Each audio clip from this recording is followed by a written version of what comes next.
Cue that beat. This is what happens. You guys just hear something Eagles, and then it's like a dog. He sees a squirrel. I would say 75% of all NFL quarterbacks can be dialed down to different flavors of Kirk Cousins. They're all just Kirk Cousins. All of them. So there's conditions.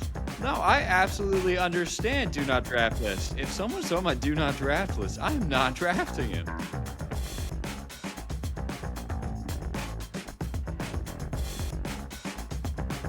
Hey guys, welcome into the Mind the Gap podcast. Aaron Palsgrove, Brian Wright, Tyler Hill. It's been, 3-4 days of non-stop combine coverage. RAS scores, 40 scores, hand sizes, Will Campbell. A whole bunch of stuff has gone down. Multiple historic, we're going to use that word liberally in this pod, historic combine performances from a corner, from an edge rusher. We're going to break it all down because the combine, I think, matters more. I learned a lot in this combine, and it had a lot of movement in our big board, which we're going to have a consensus top 50 on Thursday to debut for all of you. I feel like this combine really moved the needle for me on a lot of players. Am I out of pocket for saying that? Am I crazy? No, I think you're right on point there. I was looking at my big board, and there were quite a few guys that made a jump. Shamar Stewart, historic showing, made it into my top 10. The rest of the guys, not so sure now because I had to move so much. So it's going to be weird because we're going to do our big board on Thursday and we're going to break it down. But guys, this is going to look like a really weird draft class. I'm telling you right now, there's a lot of starters, not a ton of like all pros in my eyes though. I agree. I feel like that's the consensus mindset right now. I feel like there are a lot of plus to slightly below average starters. If you're looking at the range from like 5 to 40, you're looking at a lot of guys who could start in year 1, 2, 3 and could contribute above an average NFL player if they pan out. I'm not going to name names because we got names to get to, and I don't want to spoil the show yet. But I feel like there's a lot of plus starters, but not a lot of blue chip could be superstar talent, except for the guys at the top: Genty, Campbell, freaking Travis Hunter. And I just completely lost the name of that Penn State tight end, which I know is goated and has great. Tyler Warren. Thank you. I wanted to call him a country artist's name, and I just completely lost it. So yeah, like Tyler Warren, I think he's going to be a possible all-pro level player, right? He's fantastic. But like besides that, there's a lot of guys like Ted McMillan could be great, but he also could be just a starter. Ty? Yeah, that's why I think the combine differentiated players a little more this year is because the margins are so small. So normally you have your OT1 is pretty substantially different than your OT3. For me in this class, that's not true. And so combine can tweak that a lot because a guy has a 6.36 grade and a 6.38 grade. Well, combine and your athletic testing can flip that around for me. Yeah, so let's go from there and jump right into the show. I don't know if anybody knows that there's a scale for personality traits. I'm going to pop it up in the edit there so you can see. It's a 9-square grid where it has 3 columns or rows of lawful, chaotic, and neutral. And then among those rows / columns, I don't know what the images is. I'm going to pick it during the edit. It's going to be good, neutral, and evil. And that basically gives you 9 squares of personalities. It's used in fiction a lot. Like if you look at lawful good, Captain America. Chaotic good, Tony Stark's Iron Man in Marvel, right? You can look at those two and it kind of encapsulates their character. Spider-Man, neutral good. Will break the rules, but also will follow them. That's the kind of thing that this is. So we're going to take the lawful and chaotic sides of that chart, and we're going to use it to talk about today's prospects, the combine prospects that did well.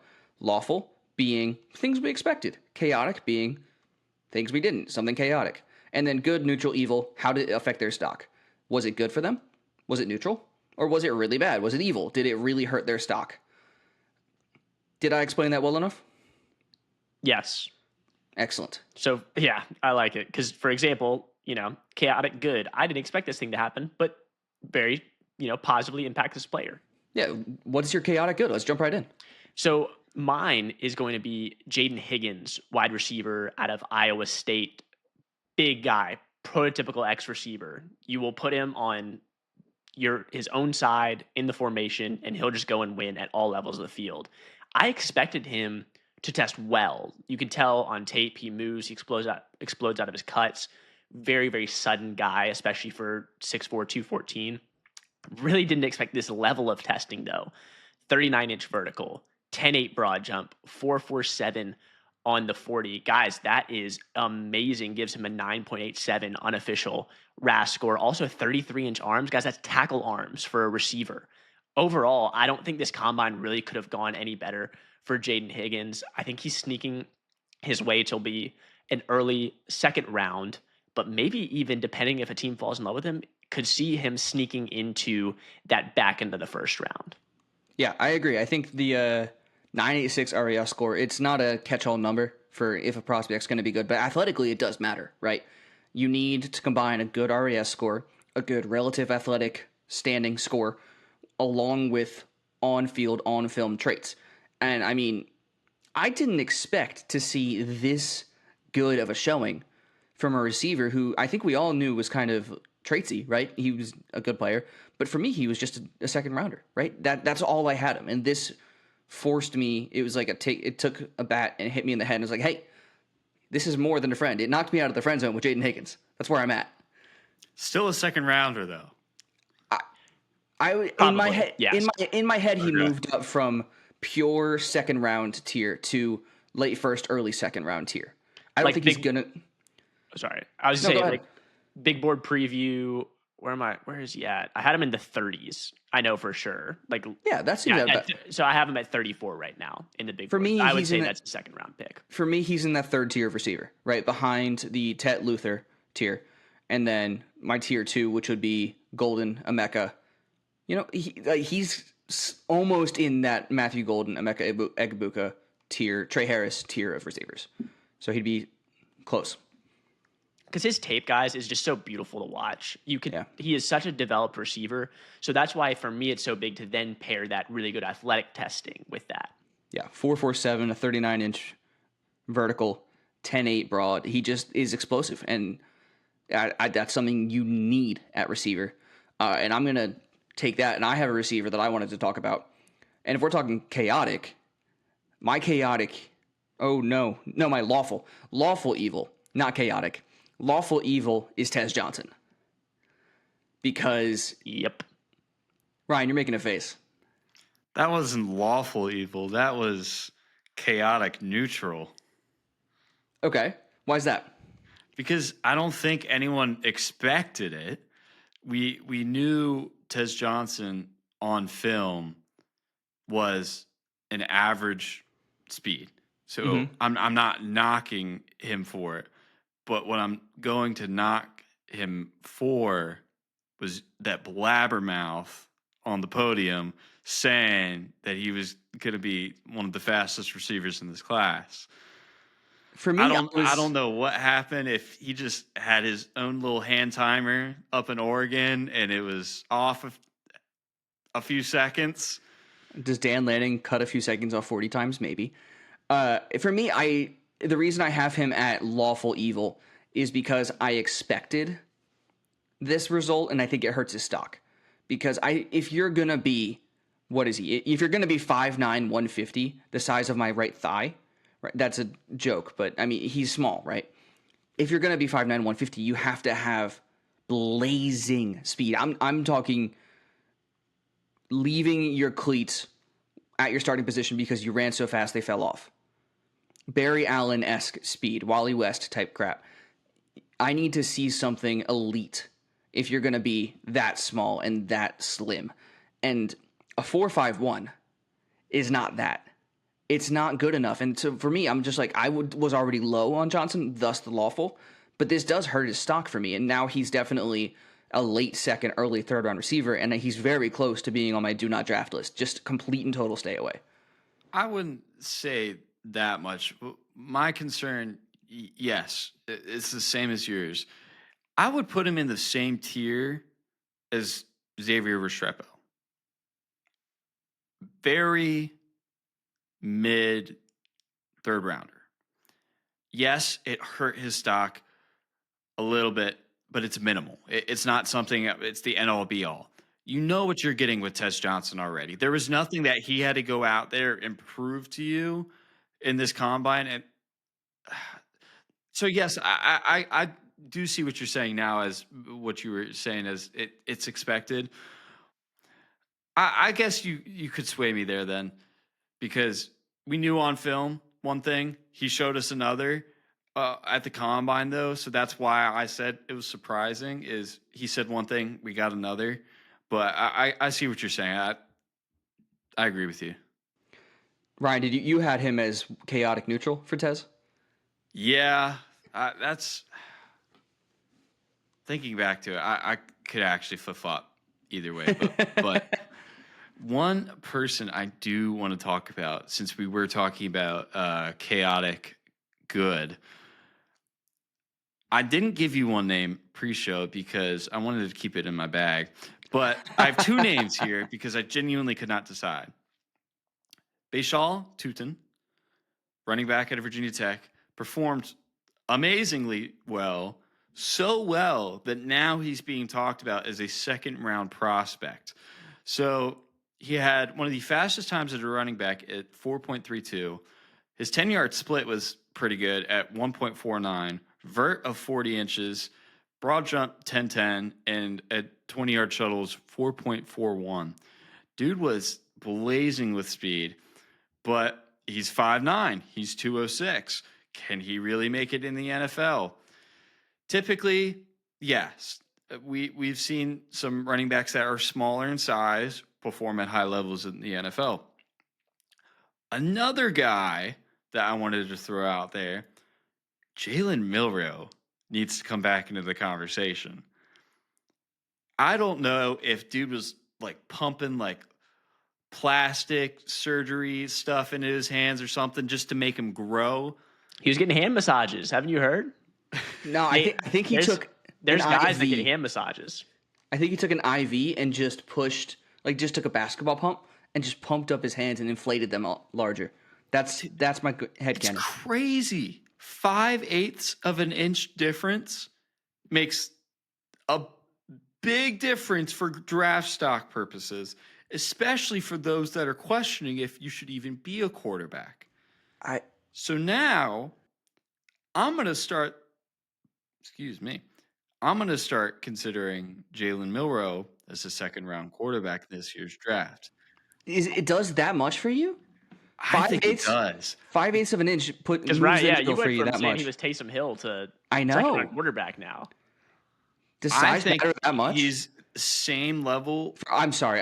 That was bad. But I will say it's really hard to talk about draft prospects without all the sexual innuendos that like just natively pop up. It's crazy. I think he's on the same level as Shedeur Sanders for me. I have Sanders at 60. I have Milroe at 64. Oh my gosh. So when we're talking about tiers, or did Milroe rise? Sanders hasn't. I haven't touched him in a while. He's not on your bit. Wait a minute. We're doing consensus boards Thursday. Sanders isn't in your top 50. 60.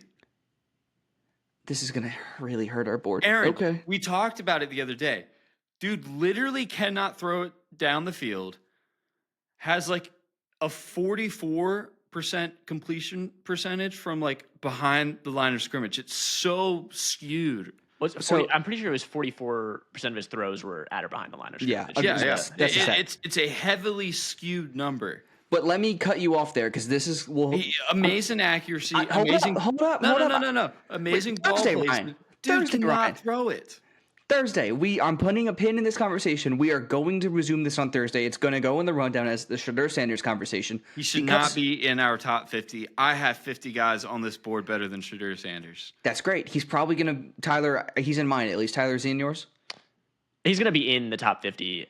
He's a little fluid where he will be. He will not be in the top 32. I'll say that.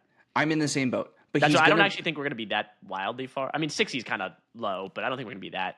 But the fact is that's going to really skew the consensus ranking, and it's going to be, I think, lower than the consensus nerd ranking. So we'll see. Here's the deal: we're going to have a lot of stuff messing with our consensus ranking. Jalen Royals, welcome. Donovan Jackson, top 4, right? Yep. I'm not worried as much about Shador as some of the other ones. It's Donovan Jackson earned that. He's right where he should be. I want us to make 2 boards, the consensus board and then the one without Ryan, and just see what happens. Just the differences between the players, I think, would be stark. At least on those 3. Honestly, all the other ones were, I think, pretty similar. Still, I think the so stat, over the last 2 seasons, only 44% of Shador Sanders' completions were 10-plus yards. That ranks 101st in the FBS. Oh gosh. College football is going to be as college football does, but that is crazy. Tell me why he's worthy of the 6th overall pick again, Aaron? Oh, wait, can't. I never... Putting words in my mouth. Go back and watch the show. I never said I did. NFL teams are desperate for quarterbacks. It is the most valued position in sports. In general. That's why he would possibly maybe go. There's like talk of the Giants wanting to take him at freaking, where are they, 3? Like there's talk of Shador going as high as 1 or 2. It's Jackson Dart, QB2. I agree. Oh, no. I agree. Disagree. I'm going to put that on the record. Cool. Jackson Dart, if he goes in the first round, I'm going to be actually mad. The rumors are flying that he could go top 10. Listen, I want somebody to work as hard for me as Jackson Dart's agent does for him. His agent is on tear. His agent is getting after it like crazy. Crazy. Because then the people that were at Indy, from a couple articles I read, they were like, yeah, the Jackson Dart hype's not really there at all. I agree. So I wonder Jackson if Dart to Atlanta? Over under. If you stack 3 quarterbacks, they're cutting Kurt. Really safe. Over under 24.5 is Dart's position. Where's he going? Over, Ryan? It's hard for me to see a world where he goes under, but I think it happens. There's always one F grade or one team that reaches or one team that's on a veteran quarterback that's on his last year and they know he's not going to be re-signing. Guys, it's chaos. Bo Nix at 10. Penix at 8. McCarthy at 12. I mean, I love that pick. I loved McCarthy last year. I wanted him to go to the Rams. That was my favorite. And I think the Rams wish he had gone to the Rams. Although Verse was kind of a good pick, I'd say. All right, Tyler, where are you at next? So I want to talk about a guy that I saw his stock tanking, at least on Twitter. Again, what can you take from that? But my chaotic evil. It's the internet. Everything is real. Take it as fact. My chaotic evil is going to be Malachi Stark's safety out of Georgia. And not because I will be dropping him a ton, but when you just look at the numbers of Nick Emanwari, who we will talk about at some point, and then Malachi Stark's, the difference is Stark. I didn't think he would test amazing. He wasn't going to test like Emanwari did, but I didn't think he was going to test this bad. I didn't either. The saving grace is he did hit the top mile per hour mark of safeties in all drills and position drills that weren't the 40-yard dash. But it just seems like his stock's dropping right now. Right before we got on, I was just scrolling through Twitter to see if we missed anything. And somebody already said, an anonymous scout, hey, Starks is a good player, real instinctual, great ball player, will be a good starter in the league. Emanwari is going before him. People don't pass with traits like that. And I just see him getting Brian Branched. Shout out Carter Donick on Twitter. He was the one who first mentioned Brian Branch. But then as soon as I saw the testing, I thought of it. When you compare their RAS scores, Starks is a 5.5, Branch is a 5.2. When you look at the size, Starks is a little bigger at almost 6'1", 197. Branch was 5'11", 190, but that's pretty comparable. The speed, Starks was a 4.5, Branch was a 4.58, and then Branch had better explosion testing and agility testing. So these guys comp really well to each other, at least in terms of the testing athletic profile. I think they play pretty similar. We talked about on a previous show how much I would like Malachi Starks to play in the slot, in a Brian Branch type role or in a DeJean type role. I think he'd be great there. And so a part of me wonders, man, if we just see Starks slide on draft night and it's going to be like Brian Branch, where there's not 32 players that are better than Malachi Starks in this draft. And if he ends up somehow falling out of the first round or even falling into pick 30 range, I saw somebody mock him to the Bills at 30. Okay. That's going to be a guy that you are going to love to have on your team. I'm not allowing myself to get my hopes up. A Georgia safety who for a little bit I had as a blue chip prospect. I think he's fallen out of the blue chip level because I'm very careful with titles. Could we see him at 32? Oh, stop it. At least how the chatter is right now. Again, this is just talk on the He internet. he doesn't go that far. No, I'm saying that the talk on the internet is saying that he would be there. What? Really? Consensus is that low on him? Or at least the internet? Just from what I've seen post combine, yeah, because Huh. basically the thought process is safety is already not super valued as a position, and then he tested bad. So again, it went from Brian Branch, who at the beginning of that draft process in 2023 was projected at least as a first round, and a lot of people were top 20. He Right. fell to 36, I think it was. I forget exactly where he got taken, but top of the second round. Ryan, we Here's- had him pretty high, didn't we? Here's what I will say. I had him at a blue chip prospect. And it's hard to say that he's not because we saw it on film. Yeah. I agree that the testing was not what I wanted. But Tyler, your point of positional value of safety, I agree with that as well. But we're not grading based off of positions. We're grading off of best players in the draft. And Malachi Starks was one of the best players in college football last year. So it's hard to drop him a ton because he showed he can compete with the big dogs, quite literally. But I don't think he's slipping outside top 15, top 16 in For me, retrospect. For me, he's still a top 10 player. Like I said, that title of blue chip is reserved for blue chip film and blue chip traits and blue chip athleticism. You can't be... Which Donovan Jackson has all of the above. Calm down. Well, What's that? The horny bonk meme? You need that right now. That's every time you say Donovan Jackson, I just want to hit you over the head with the thing of plywood. No, Starks for me is I feel like he's an enigma because you go on YouTube and you're like Malachi Starks highlights. The first two plays you see are him jumping into the rafters for interceptions. I feel like he shows more explosiveness on tape than he did at the combine, which is usually the reverse.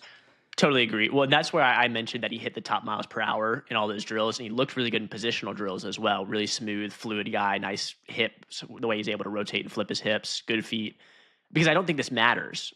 I didn't expect him to test this bad. Doesn't really change much for me. Yeah. It changes a little bit for me just because I'm a stickler for combine numbers.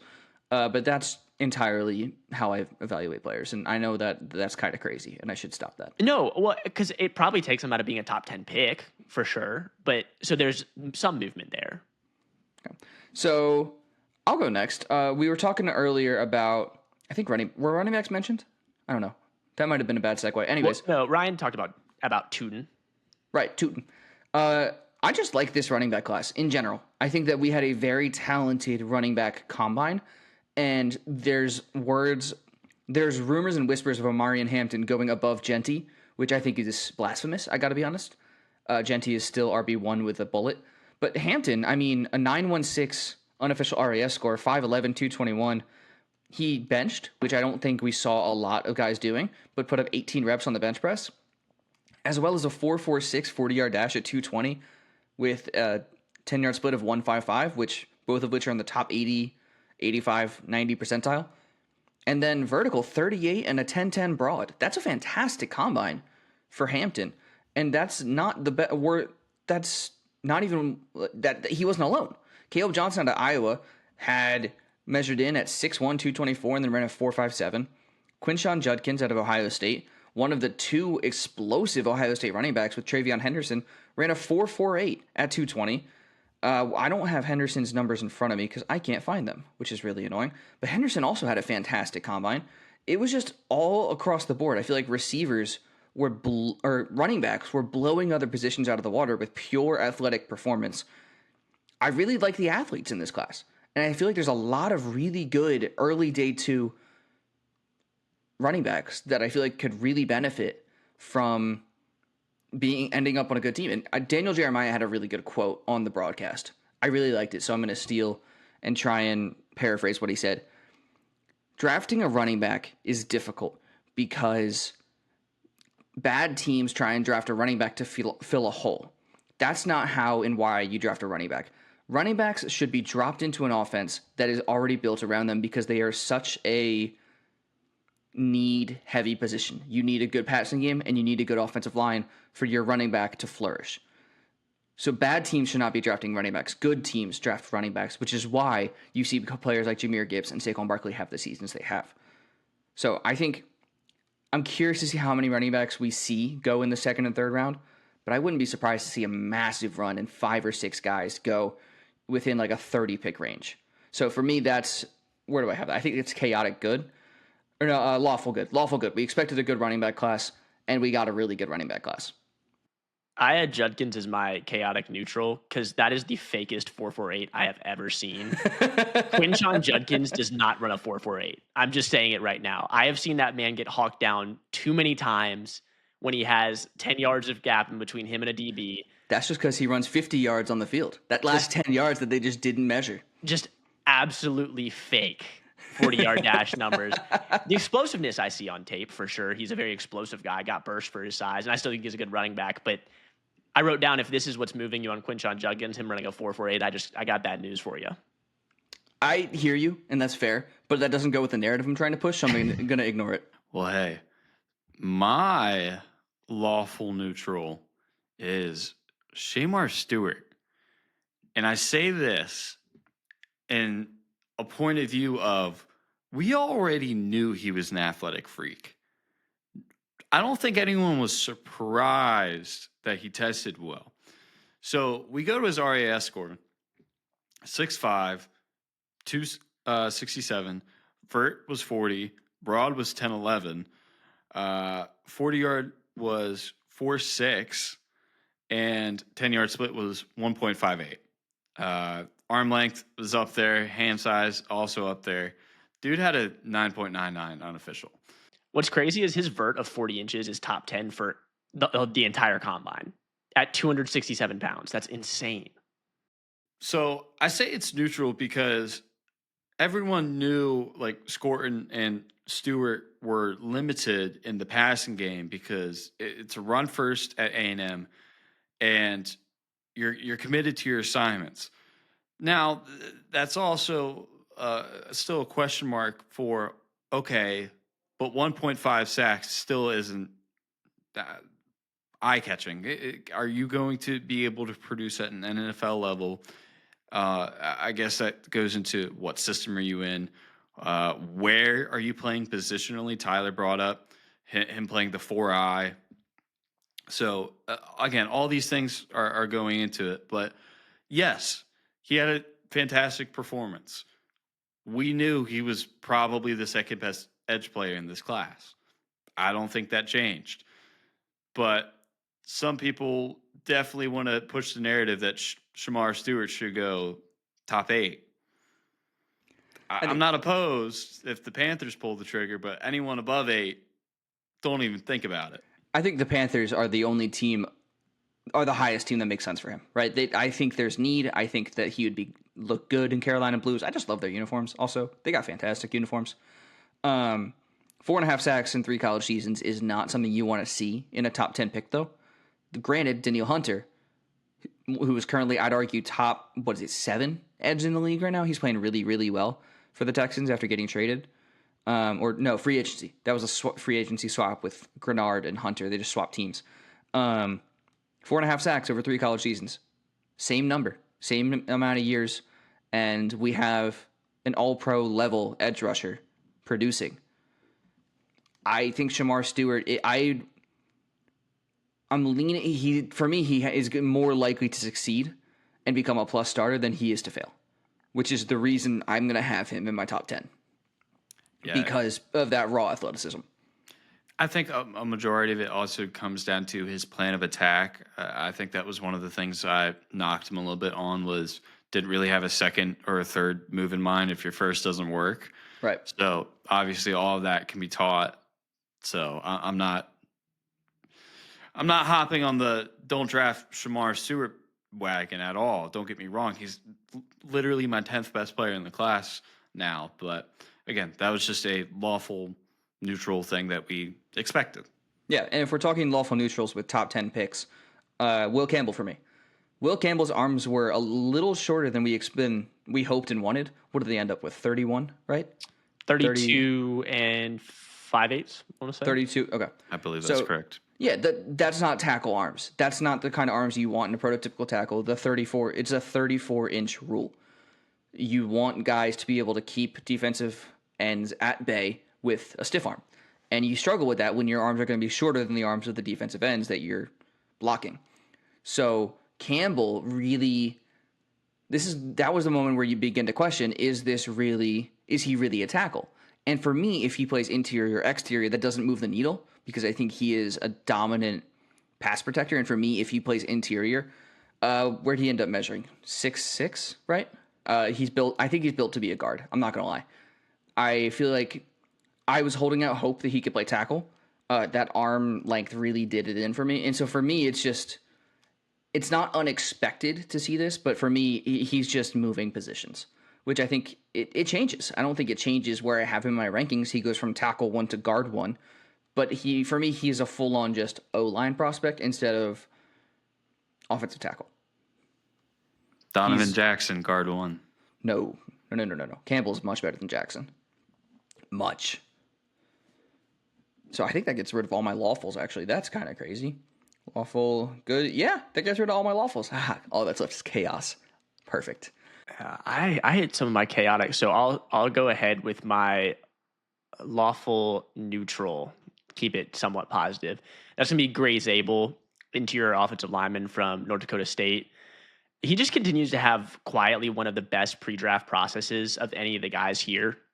He was first in vert for offensive line, tied for 6th in broad jump. Those are the only 2 events that he participated in, which is why I kept it neutral, because he didn't blow the combine out of the water, but what he did really well at. This, again, is coming off of a really good Senior Bowl where he was voted the best player at the Senior Bowl, best performer. Just doing everything that he needs to be a late first-round pick or early second-round pick, depending on the need that a team has at interior offensive line. I'm just really sold on this being a high-floor player who will be a starter for you for 10 years. Yeah, I'm with you. I like the this small school goes big at Senior Bowl combine combination. Quinyon Mitchell, a very clear success story of that path. I'm going to throw this question back to you, Tyler. Do we see Zabel being a Quinyon Mitchell going in that first round, going in that top 20? He was 22, Quinyon. So has Zabel gone from like Toledo, in his case NDSU, from there all the way to top 25? I don't think so, because I do think he projects as an interior offensive lineman.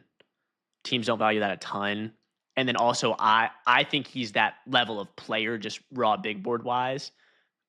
I'm higher than consensus on him, though. So my guess is that if he does land in the first round, it's going to be on that back end in the 30s, or more than likely, I see him probably being an early second round pick. Right. Even Quinyon last year was corner 1 on our board. He was awesome. Quinyon corner 1, Cooper DeJean corner 2. Go Birds. Yeah, I think this has been an interesting combine for just offensive line in general. And I'm going to steal the mic here for a second and talk about one of my, it's one of my chaotic neutral, and that's Tyler Booker. Tyler Booker had an awful combine. Ryan, I know you have him as one of yours as well. I would say interesting. I have him as lawful evil. So I have him as lawful evil as well. Okay, yeah. Okay. So this moved the needle for me. I probably could put it at lawful evil, but I have something else there. So maybe this is just lawful evil-ish. Booker, woof. I mean, a 3.39 showing as an RAS score. He is undersized in height. He's 6'4". He weighs 320, so that's good weight. Underperformed at bench, which is he was in the 35th percentile in bench with only 21 reps. I mean, we saw running backs putting up 18, and 21 for an offensive tackle offensive guard is not great. 27-inch broad jump or vertical jump, 71-inch 7-foot broad. That is horrendous. I'm really struggling over the jumps here, dude. I can take over the RAS card if you want. Yeah, you go for it.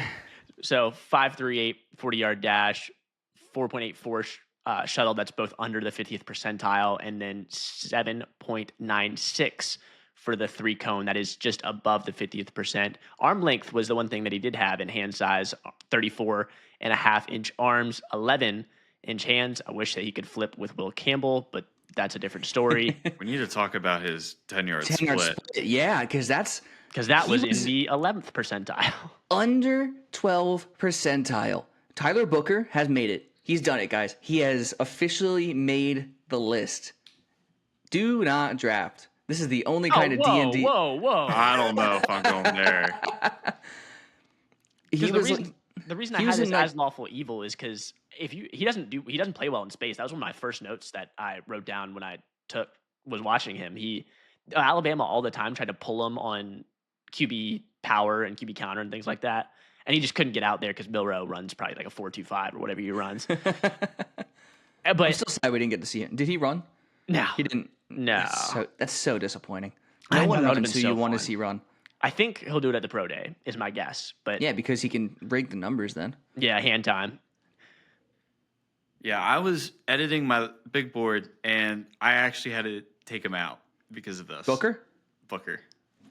He is You agree? He's outside the top 50 now, which is unfortunate because I had him at like 42 or something. Right, he was my guard. He was in the top 3 guard prospects I had. Now Yeah. he would be backed out to like 4 because Campbell's Which is officially a guard crazy for me. because we just did the O-line rankings, and I just put him behind like 4 of our O-linemen that we just ranked.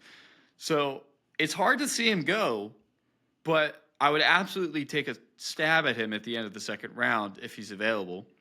Well, let's But hold that thought. yes, traditionally, this doesn't pan out in Booker's favor, which is very unfortunate. But that was terrible testing. If you're getting a broad jump that low as an O lineman, I have some serious questions. I don't know if it was a weight thing, if he added on some weight and just genuinely couldn't handle it. I don't know. I don't have the answers, but It's concerning. that might have been the most concerning headline that I saw, at least. I have one Not more named concern. James Pierce Jr., of course. But hold off on that. We're not going to do. I don't want to do a lot of personality on this show and like red flags when it comes to character because we don't have all the facts. We can have combine facts, but it's hard to talk.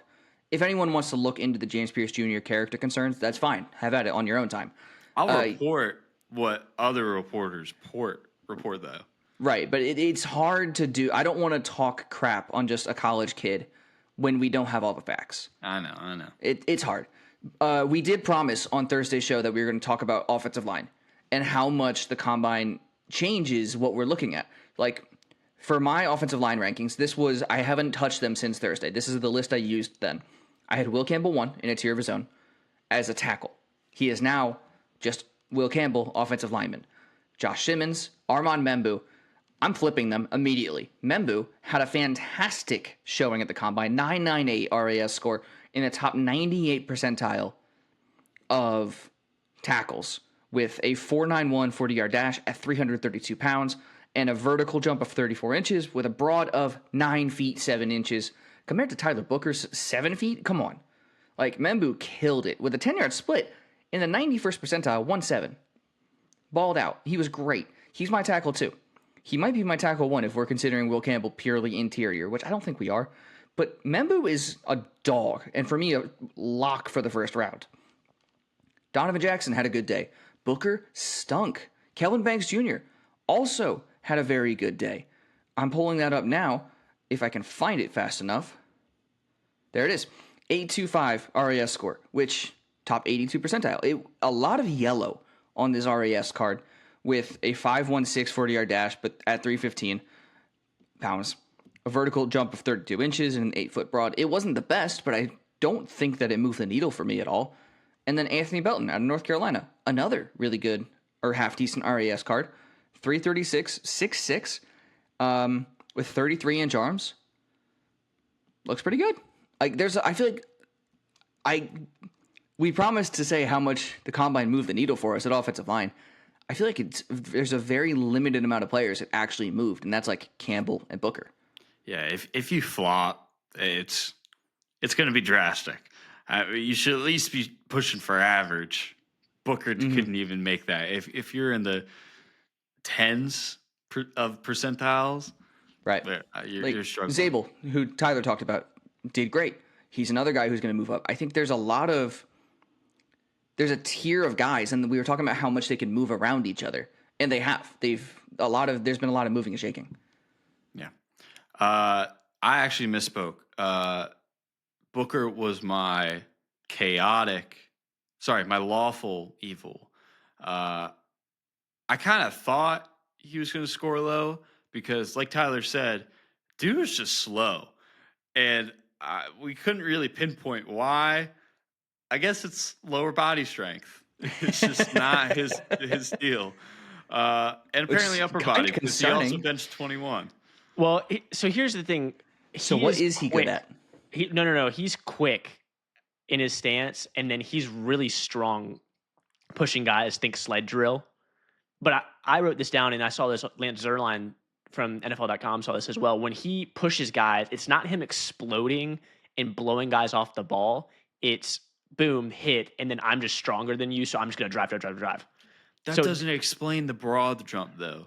Well, that does. That's an explosiveness thing. Yeah, and it was terrible.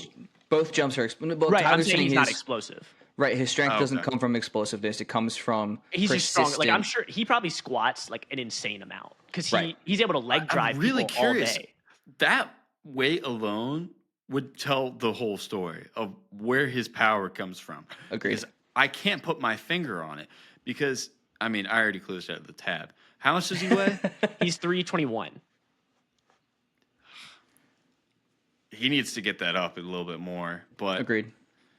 I'm not going to nitpick because that was just a horrible showing. My chaotic evil was Gunnar Helm. Oh, stop it! You're spoiling stuff. We haven't finished offensive line yet. We haven't? No, because I got two more things to get to before we move off of offensive line. Well, as you a were whole like hitting category. What Anthony do you still Dalton have? randomly. You're like, yeah, what? Well, we said we were going to talk about it on the last show, that we were going to talk about I'll offensive spoil line. it then. Nothing really changed about all line rankings except Yeah, I I flipped Membu and Simmons. They were right next to each other. One was 14, one was 15, and I flipped them because That's fair. Simmons didn't test. Not even Tate Ratledge, who had a 997 RAS score after a fantastic weekend. Well, he's pushing for the top 50, but again, that that's matters. That matters. He was just a sleeper that we threw out there on the last show. Now he's a top 50-ish player. well, but top 50 means that he's like the 10th offensive lineman on my board. Fine. We're moving on. There's so many good O linemen in this class. Ryan, we have the same chaotic evil. You want to hit it? Sure. I mean, so I was kind of expecting Gunnar Helm to perform well. I think I had him in mid 70s before. This was hard, but I must say he did have an injury. Yeah. I think it happened halfway through. And do you know when? I have the tweet from Rappaport. So I'm actually going to put this up on the edit if you want to look at there. Here's the tweet from Rappaport. I'm going to read it off. Here's a crazy combine story. # Texas tight end Gunnar Helm twisted his ankle on his false start on the 40-yard dash, then finished all the drills anyway. Said nothing until it was over. Had an MRI on Saturday to reveal a sprain, a full-on ankle sprain. Again, look at your screen right now. There's an image. Ryan and Tyler, if you want to see it, I can text it to you. No, it's gross. I watched. Yeah. I saw it. Purple. A lot of purple. A lot of purple. And then Rappaport finishes, and he will run again at his pro day. The picks are ... Yikes. And tweet. So It's bad, dude. It is swollen and purple, and I don't know how it's only a sprain, but he ended up with a 3.55 RAS score. A lot of it based on the fact that he was hurt. And that sucks. no, actually, they did broad before they did the 40. Oh, okay. So Well, he that's what I'm getting at is He doesn't have a broad jump listed. sorry, vert. Okay. The 30 vert. Got it. That's what I was getting at though, was he still underperformed before he sprained his ankle, but he did the drills that were not measured post ankle sprain. So it was just it sucks to see, but I don't really know how else to explain that. It was something surprising, and I was really hoping he did well because I'm a huge tight end guy. I'm an advocate. Tight ends, good tight ends, are a luxury in this league. And if you have a great tight end, Brock Bowers, Sam Laporta, Dallas Goedert, you can go far. It's like the running back argument, but for tight ends for me personally. So this hurt me personally, and I dropped him way, way, way below that 70 mark. So I'm not going to move him until his pro day. I want to see what he runs. I I don't want to even know if see. he will run. I hope he does. I hope that his ankle sprain is something he can get over by the time that, at the very least, his pro day comes around, or heaven forbid, the draft. Another name, tight end. I had two names in my chaotic evil, and they're both tight ends. It's Harold Fannin Jr. I wanted more. I wanted more from the Bowling Green tight end. He had a 7.8 RAS score. I think the thing that really concerns me is the height and weight. 6'3", 241. Not tall, not big, and not fast. He ran a 4.71, which was the top 78 percentile. It's not top tier. It's not a green, it's a yellow. I wanted more from Fannin, and I wanted more from Helm, and I didn't like that I got neither from my two favorite day 2 tight end prospects. Okay, but we knew Fannin going into this was not the flashiest guy out there. No, but I wanted to see it anyways. I was hoping that he would prove me wrong. So where'd you put it? What do you mean? This is both chaotic evil. You would put a chaotic evil as it like it hurt his stock? I lumped him in with Gunnar Helm because I had too many names to talk about. Dude, I still have Fannin as a top 40 prospect. I never said I I didn't. don't know, dude. If you're gonna be 6'3", 240, you gotta have juice. Agreed. That's my point. I don't know. But I this don't know if number- I can get behind that because we've seen smaller tight ends, A, but B, he doesn't always have to be a receiving threat. So I understand. Great, I agree. Then I using him want as more than blocker. 22 reps on bench press, and I want more than 241 pounds blocking an edge rusher. If he's not going to be a receiving threat, put on more weight or bench more. And he did neither. Or have a Okay. better broad jump. But And that goes into typically rookies that are drafted in the second round can sit a year or two, put on 20 pounds, especially tight ends. But if I he wanted needs to- not much work though, then I don't think he should be a top 40 guy. I agree. He's falling out of my top 50 is what I'm saying. The thing for me especially is that tight end is one of the most correlated positions. It's the position that correlates the most to athleticism. It's that and edge really are the two. Like when you look at guys that are Pro Bowl, All Pro tight ends, it's guys with 9+ RAS scores. And unfortunately, we didn't get that out of Fannin. Still think he's probably a shot in the dark on a third round kind of thing, and then he could be a cool little gadget weapon. But I don't know. It's a small guy who's also not overly athletic. That just typically doesn't work at the NFL level the way I look at it. Yeah, I think I'm actually pulling up a stat right now. So I'm going to pause where we're at and write this down so I can find a stat and see if I can prove your point, Ty, and back it up with something. Here we go. That was easy. So I'm pulling up RAS scores from Pro Bowlers from 1987 to 2030. I'm actually going to shrink that down. So let's go 2020, right? 2020 to 2025. Okay, so 2020 to 2025, we have a list of tight ends. It's rather hefty. I'm looking at it, and here we go. Mark Andrews is a 7.28, and it's one of the lowest I see here. Travis Kelce, 9.29. George Kittle, 9.52. Kyle Pitts, 9.65. TJ Hawkinson, 9.19, and he's not known for his athleticism. Darren Waller, 9.05. Evan Ingram, 9.11. Austin Hooper, 8.15, was a 2016 Pro Bowler. Jared Cook, 9.07. Zach Ertz, who, by the way, is not a crazy athlete. He's a catch-all player, 6.38. That's the lowest we've seen yet. The lowest RAS score from on this list is Jordan Reed with a 3.67. That is an absolute outlier. To be a Pro Bowl level tight end, you need a 6.38. That's kind of an outlier. A 7.7 is the bare minimum I'm seeing here. You can look it up. You can just go on ras.football and look it up for yourself. Use this exact same study that I see. And if we're looking at Gunnar Helm and freaking Harold Fannin Jr., I had it pulled up and it's gone now. Oh, that's so Harold annoying. Fannin was a 7.68, right? Right. So he barely breaks the threshold. It's 7.84, and Gunnar Helm was a 4.51. They barely breaking the threshold to be in that category, and that concerns me because I don't think he's good enough at the other things to warrant. Like, he's not a catch-all player like Zach Ertz is. So I was just scrolling Twitter, and I love finding people that are just like-minded. And one guy reminisced on last year when he was like, "Oh, so we're going to learn from Bucky Irving next time. Like we love a player pre-combine, and he doesn't test well. And we're not going to overreact." I think this is that exact scenario because But I wasn't in love with Harold Fandon Jr. That's where I'm at. see, I was personally, so I don't want people And to you to have bring him Jalen down Royals a number 11 on your big board. I don't trust your as he judgment. should be. Jalen Royals is the best wide receiver in this draft, and I will stand on that hill because 2-3 years from now, we'll revisit this conversation. You'll be like, "Oh my gosh, Ryan, you were so right." I'm going to be like, "Yes, I Aaron, you hope should always listen to me." nothing would bring me more joy than to have watch Jalen Royals become Jalen Rager. Nothing would give me more joy than to watch I that will happen to you. put money, fictional monopoly money on the fact that he doesn't. But a 4.7 140, not terrible for a tight end, and a 34-inch vert, also not terrible for a tight end. So again, he's going to be used in a variety of ways. But again, possibly look for the Eagles because you know who's the Eagles quarterback coach now? Scott Bowling Loeffler. Green's head coach. Yeah, I know. I don't want to talk about it. Yeah. Anyways, He's a good coach. He pulled that Bowling Green program up. That is usually pretty bad.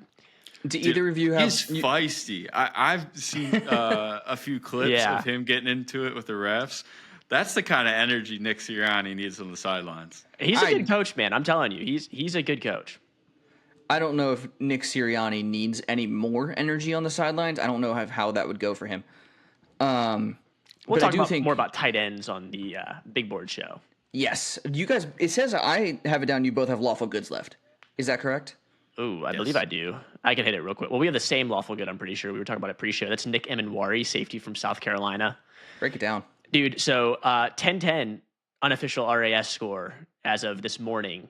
You know what he's also a 10-10 at? Wide receiver, corner, and free safety because he's listed as a strong safety. And he would be a 9.87 at linebacker. This guy is a monster athletically, basically no matter what position you put him at.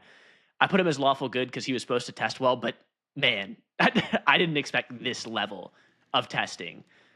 I think still that he will be the second safety drafted. I'm not moving him above Starks right now. But again, like I said, the chatter has him challenging Starks to be that first safety. He's made some good plays. I haven't watched him specifically on film yet, but when I was watching Missouri for Burden and Membu, he had a couple really good open field tackles on Burden that I found impressive. So I'm excited to actually dive in and watch him because if he at all can instinctually play the safety position and has cover skills with this type of athleticism, he'll be a first round lock. Agreed. And I think with Starks's, I don't want to say plummet. I'd say slight drop. I think he's in conversation for safety one, which is fun. I'm enjoying a guy who I feel like came out of nowhere and has very quickly made a splash with a historic all-time combine performance. Ryan? See, the thing, I have a little bit of an issue with this. Tested well. Don't get me wrong. Amazing testing. Number one out of all safeties ever to test. Great. Still doesn't change the mental issues on the field, and that's why I had him as the second round grade before the combine. I struggle with the fact that he gives up so much ground. I struggle with the angles. I struggle with the hesitation. You can kind of see it looks like he's thinking on the field, and the gears are turning. Instead of playing instinctually? Yeah. So, I mean, again, that can also be taught so easily. It's just reps after reps after reps. Repetition is the easiest way to learn, hands-on learning. So I think it significantly helps the stock more than anyone could ever imagine because this was the kind of publicity he needed. Say, I'm a freak athlete. I'm a freak of nature. Here's my case to be the number one safety drafted. Again, don't think that happens, but I mean, there's a chance. We're seeing buzz that Stark possibly falls out of the first round. Emenwari, I think, does have a chance to be safety one. Safety's a weird position, though. I have him at 33 personally right now after the combine. I don't think that's going to change a ton in the coming days. But again, we did not expect this out of Emenwari. So that's why we have it as lawful good, but dang, that it was impressive nonetheless. Yeah. If you take anything out of this, that was the most impressive showing. It was actually enjoyable to watch, but Almost like the two 10-0 RAS scores matter in Shamar Stewart and Emin Wari. I Kind of know, crazy. He's but so I just can't put him that high. yeah, he's interesting because last season he played 414 snaps in the box, which is more than his free and strong safety snaps combined. And I was listening to someone, I think it was Steve Mensch, who is on with Todd McShay, and he actually wants him to be more in that safety role and not as much in the box. He thought that he translated better there. So this could be a utilization thing as well. Again, I'm excited to actually watch him specifically on this next round of tape when we get to safeties and DBs, because I think that I will can't wait. that will Yeah. determine a lot. Like Ryan says, you got to see those instincts, you got to see how he covers. And then I saw a couple of good open field tackles, but again, wasn't watching him exclusively. So can he consistently tackle? Yeah, I think Emin Wari is going to be one of those guys who, the more we study him, some guys, the more we study him, the more we have debates, but I think the three of us are kind of going to land, it seems like, on a consensus. I don't know. For me, he's going to be in the 30-ish range, and I'm excited to watch him on film. Yeah, good stuff. Again, most of everything I've knocked him for has been mental. So Yeah. obviously those things can be fixed, but on film, Send him- that's what I saw. So Send him to Shanahan. He'll replace his brain with a computer. The last thing I had, I think that's everything for y'all, unless I'm missing I have something. one more. But You do? Yeah. Okay. So I'll hit mine, and I'll hit it quickly because we hadn't already talked about it. It's a chaotic good. I really enjoyed the performances. I mentioned him earlier, Tate Ratledge, and then Jared Wilson out of Georgia. Two interior offensive linemen and center prospects, both of whom are 9.98. I can actually, this is another thing I'll put up on the screen if you're watching. Also, highly recommend watching. Ryan's got a beautiful face. You should pay attention to it. Both at 9.98. Like, everything is green except for the 6'3" height from Jared Wilson. And they're both guys I'm considering play putting center. them. He'll play center. Exactly. That's not a big deal. Exactly. That's what I'm saying. They're both centers, and I think that's fun. I'm enjoying having two prospects in my top 60, 50-ish range that I'm very comfortable putting them at center. They are explosive. Both have a 32-inch vertical and a 9-foot, 4-inch broad jump. I think Ratledge has a 9.5. Whoa, big difference there. And they're both fast. A 4.97 and a 4.84 for Ratledge and Wilson, respectively. I like these prospects. I like the fact that there are centers that I'm comfortable with. You know what's even funnier is, Aaron, I believe both of them had visits with the Eagles. That's fantastic. That brings me joy. Which would be good for Wilson, because Wilson only started 1 year at Georgia because they had Cedric Van Pran, which he added another last name. I forget what it was. But Cedric Van Pran was a captain for them for, I think it was 3 years. And so Wilson sat behind him, got his chance this year, played very well. So if you get him an offensive minor line league coach, Eagles. pretty much, if you get him a good offensive line coach, Jeff Stoutland is one of those. But, there's others around the league that I think could take a guy who's a really, really good athlete, get him reps, and make him a very good player. Yeah, I think it's funny that their offensive line coach is one of the most important positions on a roster. And I think there's only two names that actually have real hold among the NFL, and that's Stoutland and Callahan. Bill Callahan for the Titans. Titans. Yeah, he went there with his son, who is the new head coach. If you're trying to save money on Mekhi Becton, Tate Ratledge could be your guy. I think I heard I was listening to the Philly special. I really enjoyed it. They did a full 2-pod thing with Sheil Kapadia, EJ Smith from the Inquirer, and then Sean Syed from Sumer Sports. And the three of them just broke down everything Eagles. And they projected that the Eagles let Sweat, Williams, and Becton all walk and try and retain Bond. But there's a chance they let all four walk. And so if they retain Bond and lose Becton, unless one of the three of them would have to take a massive pay cut to stay on the roster. I think Becton is likely to go because as much as he wants to stay and as much as I want him to stay, he's going to command a pretty penny. And the Eagles have Tyler Steen waiting in the wings. So yeah, I agree, Ryan. I think Wilson makes a lot of sense for them as a second, third round guy. For sure. Tyler, Last you have one one. more? Yeah, last one here, chaotic neutral. I have Matthew Golden specifically running a 4.29, which was second yeah. of all players at the combine. Yeah. I love him as a player. I don't know if you're going to find anyone that is higher on Matthew Golden than me, but he doesn't run a 4.29. Like, it's the same thing with Judkins.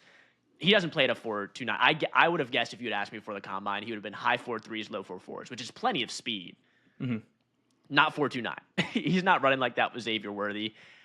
And everyone's losing their mind. There was a couple people that are talking about him as possible wide receiver 1, the 33rd team consulting group, and Todd McShay. I think he's an amazing player. I think he actually is he's closer to Tet than most people would think. But if the 40-yard dash is what's making you think that, I disagree because I don't see that when he actually plays. For me, he's in conversation with wide receiver 3 or 4. I have Burden 1, Tet 2, and that's a 1A, 1B kind of thing for me because I think... Buddy, where's Jalen Royals? You both said something at the same time. Tyler, what'd you say? Oh, I said you can be wrong. I was just messing around. Oh, okay. I appreciate it. No, I like Burden. I think Tet for me is just, I struggle with it. I think... I don't know. We'll get to that when we do a full receivers pod. Have we done receivers? We did a receivers pod. We did not. We did not. Okay, we'll do a full receivers pod. No wonder you guys are so low on Jalen Royals. Oh, I've watched 3 games. I've watched everything you've sent, Ryan, and I think 1 or 2 games. Yeah, I'm not low on Royals. I'm just more. He's my wide receiver 5 behind. Oh my gosh. Well, Ryan, you're not gonna like what I'm about to say. I don't even have that locked. I have him. I have Tet 1 or no Luther 1, Tet 2, and then a combination of Golden, Emeka, and Trey Harris at 3, 4, 5, and then Royals. And Slander.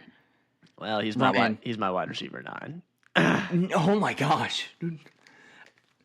We can get I have him at 11 then. We can get into it. He's in my top 50. He's in my top. I agree. He's in my top 50. But Ryan, I genuinely think that I don't understand what you see in him or Jackson. Dude cannot do anything wrong. I'm telling you, he's the best contested catch player in the class. You're saying this like it's a toxic ex-boyfriend who you can't see the red flags. I need a Q tweet that says people would get on X and say Charlie Brown has hose. No, he didn't. That's not true. that tweet. Jalen Royals is elite. I'm sending a meme in the group chat. Every time you talk about Jalen Royals, every single time, this is the image that pops up in my head. Which I love. I feel I don't want to be the guy that's just dumping on people's guys. So I'm actually going to stop. When we talk about the big board, I'm not going to say anything bad about Jalen Royals. So when we get to I'm not dunking on Royals. I'm dunking on Ryan. When we get to our Dynasty Superflex League, if either of you take Jalen Royals before Tyler, you're 8 wide receivers before him, I am calling you out on it. Well, you don't have to worry. I got the 5th pick. I will not be taking Jalen Royals. We can stamp that rubber. Boom. If you want the 309, I countered your offer. So early 3rd. I have 1 early 3rd, and I want it. It's mine. Well, then I guess we're not making a trade. Then. I have the 212. 212 for Jalen Coker. Are you doing that? Yeah. I was gonna say if you want to, but I don't need anything. I need running backs. I know Coker's not worth anything. I'm not giving up more than a 3-3 for Jalen Coker. Dude, build your team around the elite quarterbacks and then wide receivers, and then you're set. I just got some old running backs. Should I take Cam Ward with 1-3? Why not? I wouldn't. I'm not going. I guess it depends where he lands, but if he's with the Giants, he might put up stats just because he has neighbors. All right, that means we've reached Dynasty conversation, which means it's time to go home and to stop the pod. Thank you all for listening. Thursday, Consensus Top 50. I'm very excited. I'm scared more so than excited. I'm terrified of Ryan's rankings more than anything else.